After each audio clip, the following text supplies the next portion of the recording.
My question is about the process of connecting to Source. And what I seem to do is put little hurdles in my way. In terms of, I have to do this to get to Source. I have to think my way through to Source. I have to, connect or understand it or somehow master it to get to Source. And I'm capable of just finding a nice, clear way to Source, but I don't sustain that. What I do is Well, you've said the most important thing, because most everyone finds themselves either close to the vicinity of the vortex or in it every day for a moment. So the key is to be aware when you're having one of those moments and then milk it a little. And in doing so, you practice the vibration, and the more you practice the vibration, then the easier it is to sustain it. In fact, you've said something else really important here, and that is when you are aware that there is that you're stumbling a little bit, and then you try to overcome the stumble, that's like practicing being out of the vortex. Mm-hmm. And a lot of people, very well-meaning, do that. They're trying too hard. They're aware that they're not there, so they're trying. So it's a very good mindset to say, well, I'm just going to watch and see when I'm naturally feeling better, and then I'm just going to try to milk that a little longer. Mm-hmm. We encouraged Esther a few weeks ago, as she was basking her way to sleep, to find a word that represented a feeling and just hold that word. In other words, the premise of our conversation with Esther is this: what you're observing in your physical format with your eyes and ears and physical senses could be something that puts you in the vortex, or maybe not, and often is something that has resistance in it.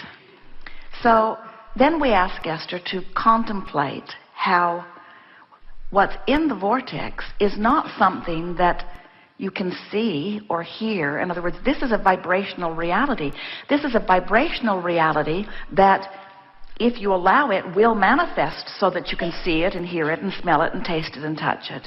But when it is in its vibrational state, if you are to participate in it, you have to participate in it as the vibrational being that you are. In other words, you have to feel it, because you can't see it and hear it and smell it and taste it and touch it until it manifests. Are you following? Yes. So this vortex of creation is a vibrational state of being, which is to say it's an emotional state of being. And so I think for me, what I've been trying is the thinking my way through this whole process. And what you're giving me is this feel emotional your way. Well, you can't separate the thought from the feeling, but this is sort of gives you a little advantage, because when you're outside the vortex and you know you are and you want to be in, your perspective is, I'm out and I want to be in. And when you reach for a feeling, you're in more easily, and then you can milk it. And the whole point of it, you see, we're not trying to get you to stay in the vortex because we want you out there stirring up trouble for the universe.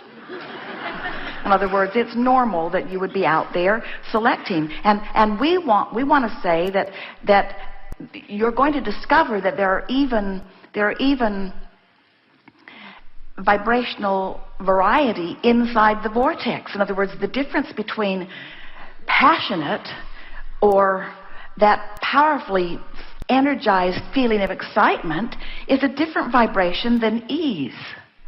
So, but all of them have no resistance within them, but the vibration is ramped up at a little faster speed in excitement than it is within ease. So there's plenty of differentiation. In other words, you can get to the point where you are choosing the majority of your motion forward from a range that is technically inside the vortex. You have the ability to get in there and be predominantly there and still move forward as you've intended. And let's face it, most of you have, from your outside the vortex exploration of life, put enough in your vibrational reality to keep you busy for 20 or 30 lifetimes. In other words, it's time for you to tune to that and let the good times roll. Right. So are you saying then that you could do a lot of your choosing and deciding from in the vortex, that you don't have to leave the vortex? Yes, but we want in and out of the vortex to not be such a big hairy deal. In other words, we want you to embrace your vibrational spectrum with the knowledge that on the other side of the wave is something really good and you can choose it any time. In other words, sometimes you think about just people who are exploring. They want the adventure. Jerry and Esther have friends who drove across the border into Mexico and got on a Mexican airline and flew to Puerto Vallarta. And Esther said, more adventure than I want. In other words, she goes about it an easier way. But they wanted the adventure of it, you see. And so they'll have stronger contrast, which gives them the potential of a bigger rush. Esther likes her rushes to come in other ways. There's no right or wrong in this. You get to choose. You get to choose how out of the vortex you are, which is the leverage that gives you a big bounce. You get to choose how long you hold yourself out of the vortex, which has the potential of giving you bigger and bigger and bigger bounces. You get to decide when you want to come into alignment. It's just like molding the clay. So we want you to get to the point that you have such knowledge and such capacity to guide your thoughts based upon the way they feel, that you really are molding the clay enough that you could then be like the source within you, who could view anything without losing your grip on your inside the vortex reality. In other words, when you reach the place, as in our former conversation with a friend, that you aren't suffering over the sufferings of others, you can really help them without withdrawing your attention from them, just with the knowledge of the capacity of love and alignment, good A word, alignment, that you have. And so it seems like the getting to the vortex through thought, which is my predominant modality, isn't as effective as following the thread of the feeling more than the thinking. Well, technically we cannot separate the two, because the way it really works is you focus a thought which generates a vibration which resonates in some way. There's a vibrational relationship between the way your source is thinking and feeling about this and the way you are thinking and feeling about it. And so every thing that you feel is because there is a vibration going on that's giving you that feedback. And so technically you think and then you feel. But once you are thinking about feelings, it's a back door way in. In other words, to think about a feeling, to think about the feeling of ease. Esther, as she was going through her alphabet, she was thinking of appreciation.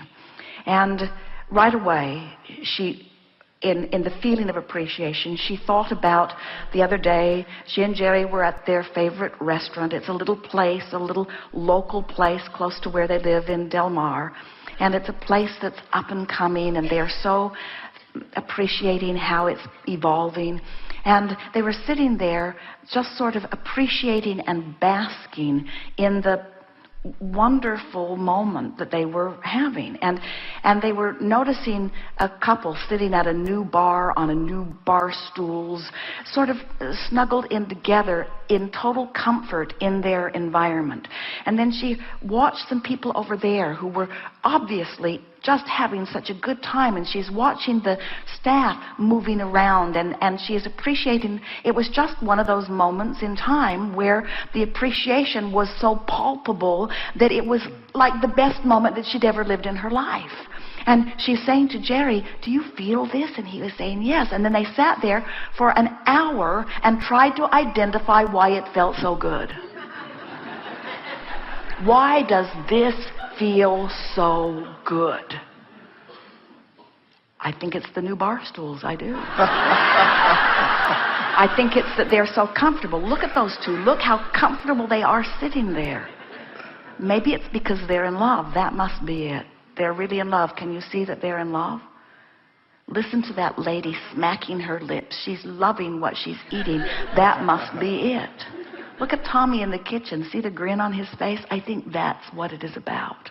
In other words, what is it? What is the reason that I feel this good? Why do I feel so good right now? Why do I feel so good? Let me count the ways. Why do I feel so good right now? Let me feel it and know it and practice it and vibrate it and hold it and know it and feel it. Let me practice this feeling. Let me practice it until I know it. Let me use this as a touchstone that I can use even when I'm not here. Let me know this.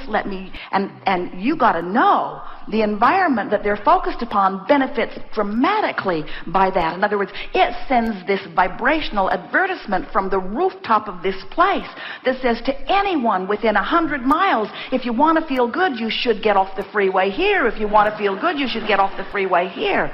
In other words, pockets of well-being are moving around, and when you get hold of one and you practice the vibration of it, you become a cooperative component to that and only that. And then the universe says, oh, there's some of that over here, there's some of that over here, there's some of that over here, there's some of that over here. And of course, it works just as well when you find a reason to be ornery. The universe says, oh, there's more over here, there's more over here, there's more over here. Right. Great. Thank you very Yes, much. indeed.